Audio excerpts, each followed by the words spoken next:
Please get ready for transcription in 5, 4, 3, 2, 1, start.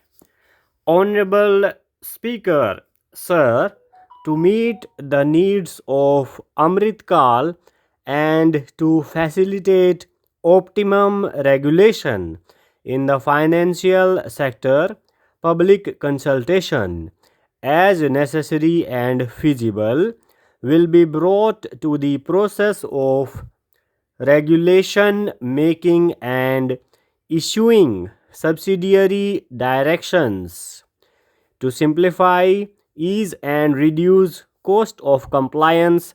Financial sector regulators will be requested to carry out a comprehensive review of existing regulations.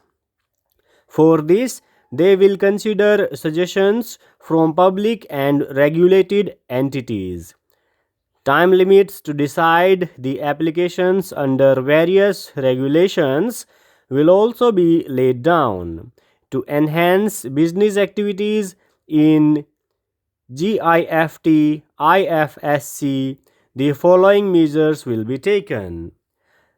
Delegating powers under the SEZ Act to IFSCA to avoid dual regulation, setting up a single window IT system for registration and approval from IFSCA, SEZ authorities, etc., permitting acquisition, financing by IFSC banking units of foreign banks, establishing a subsidiary of Exim Bank for trade, refinancing, amending IFSCA Act for statutory provisions for arbitration ancillary services, and avoiding dual regulation under SEZ Act, and recognizing offshore derivative instruments as valid contracts.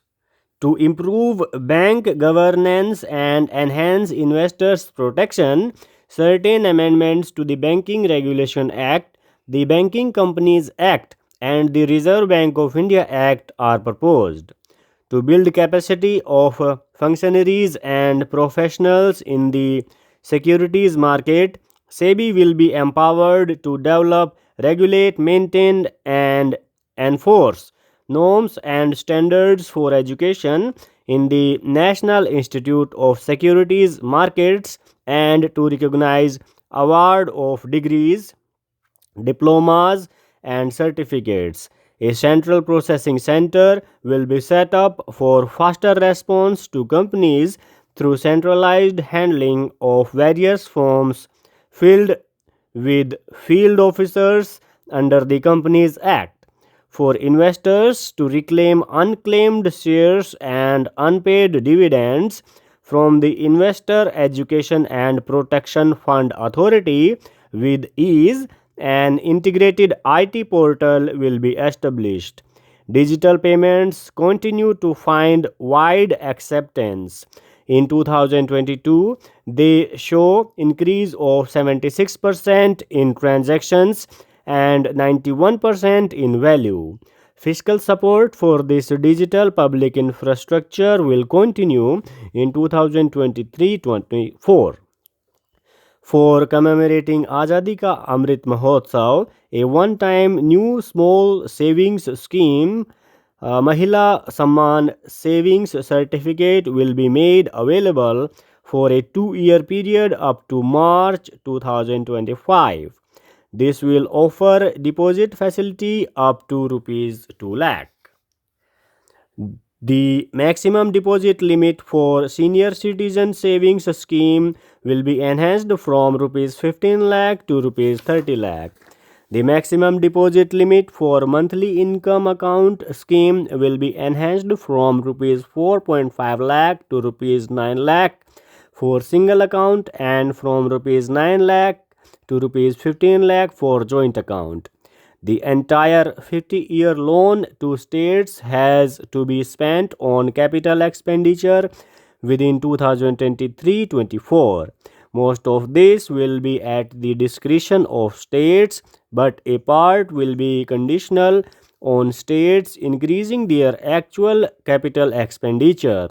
Parts of the outlay will also be linked to or allocated for the following purposes: scrapping old government vehicles, urban planning reforms and actions, financing reforms in urban local bodies to make them creditworthy for municipal bonds, housing for police personnel above or as part of police stations, constructing unity malls, children and adolescents, libraries and digital infrastructure, and state share of capital expenditure of central schemes.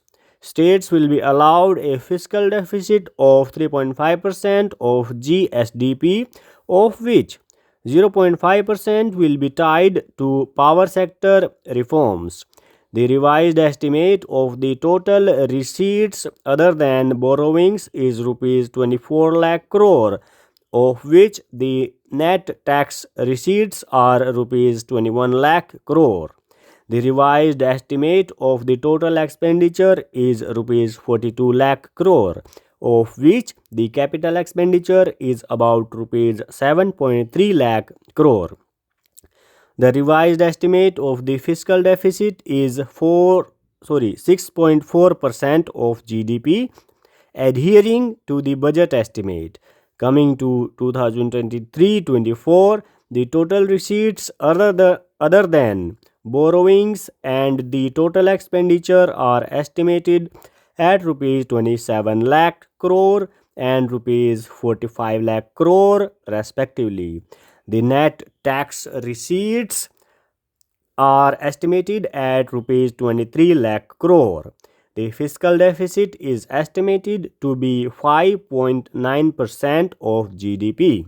In my budget speech for 2021-22, I had announced that we plan to continue the path of fiscal consolidation, reaching a fiscal deficit below 4.5% by 2025-26, with a fairly steady decline over the period. We have adhered to this path, and I reiterate my intention to bring the fiscal deficit below 4.5% of GDP by 2025-26. To finance the fiscal deficit in 2023-24, the net market borrowings from dated securities are estimated at rupees 11.8 lakh crore. The balance financing is expected to come from small savings and other sources, estimated at rupees 15.4 lakh crore. Sir, I was saying that the Indian Airlines Corporation is running at a great loss, and the scheme that has been prepared does not promise any improvements in the earning capacity of the Airlines Corporation. When we are embarking on our expansion scheme, the result may be that if due care is not taken in the beginning and if standardization is not introduced, the losses may mount up. Thus, more of the taxpayers' money may be wasted in the Airlines Corporation.